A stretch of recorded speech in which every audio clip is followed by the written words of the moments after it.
Welcome to the Flavor Breakdown, the place where food science gets explained simply.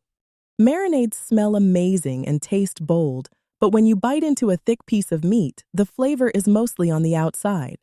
So why don't marinades sink in the way people think they do?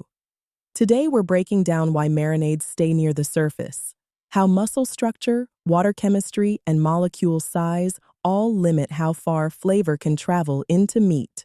You can soak chicken, beef, or pork for hours, but the flavor rarely moves more than a few millimeters deep.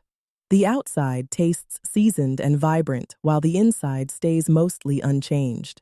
Even long marinades don't magically infuse the center. It feels like the marinade should seep in like a sponge, but meat simply doesn't work that way. Marinades don't penetrate deeply because meat is made of tightly packed muscle fibers surrounded by connective tissue, creating a dense structure that liquids can't easily move through. Most marinade ingredients, like garlic, herbs, and spices, contain large flavor molecules that are too big to travel far into the muscle.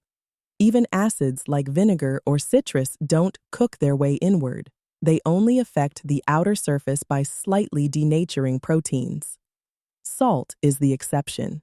Its tiny ions can move deeper, but even then, the process is slow and only reaches the outer layers unless brining is used.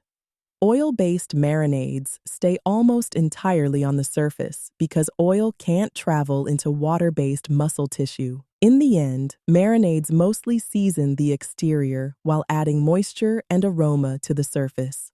For deeper flavor, rely on salt, brining, or dry rubs, and use marinades mainly to enhance surface taste, tenderness at the edges, and overall aroma. Needle tenderized or mechanically pierced meats absorb marinades better because the punctures create pathways that let flavor molecules travel deeper into the muscle. Like and subscribe for more food explained simply on The Flavor Breakdown.